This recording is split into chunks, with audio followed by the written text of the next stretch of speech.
LP news. నేను సల రాజేందర్. ముందుగా హెడ్లైన్స్ చూద్దాం.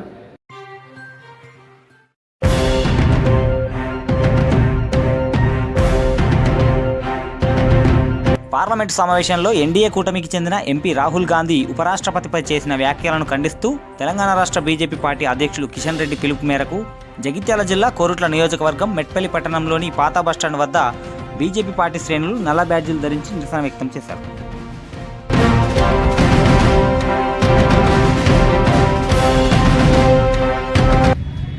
మొన్న పార్లమెంట్లో జరిగినటువంటి ఏదైతే ఖండన ఉందో ఉపరాష్ట్రపతిని కాంగ్రెస్ యువ నాయకుడు రాహుల్ గాంధీ కించపరచడం ఏదైతే ఉందో ఇది రాజ్యాంగ విరుద్ధం.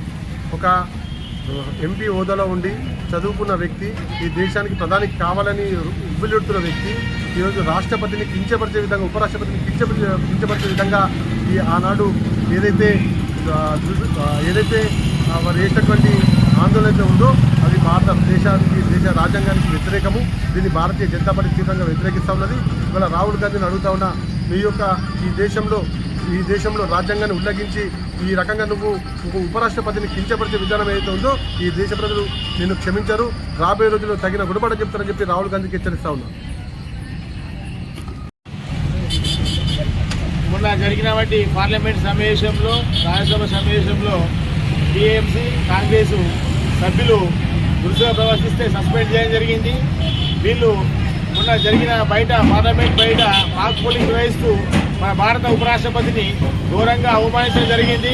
ఇది రాహుల్ గాంధీకి సరైన పద్ధతి కాదు. పద్ధతి మార్చుకో, రాష్ట్రపతికి ఎట్లా క్షమాపణలు చెప్పాలని మేము డిమాండ్ చేస్తున్నాం. మన భారత ఉపరాష్ట్రపతి గౌరవమైన పుట్టినరెడ్డి రాజ్యసభ చైర్మన్ వారిని కాంగ్రెస్ పార్టీ నాయకుడు రాహుల్ గాంధీ ఒక బడుగు బలైన వర్గాల వ్యక్తి, జాటుకు సంబంధించిన వ్యక్తి, వ్యవసాయదారుడు, ఆయనను అగౌరవపరచమవుతున్నదో అది ప్రజాస్వామ్యంలో క్షమించాలని విషయము. తక్షణమే రాహుల్ గాంధీ ఆయన క్షమాపణ కోరాలి. దాని కనుక రాజ్యాంగ శిక్ష వేయాలని కోరుతున్నాను. నిరంతర వార్తల కోసం చూస్తూనే ఉండండి ఎల్పీ న్యూస్.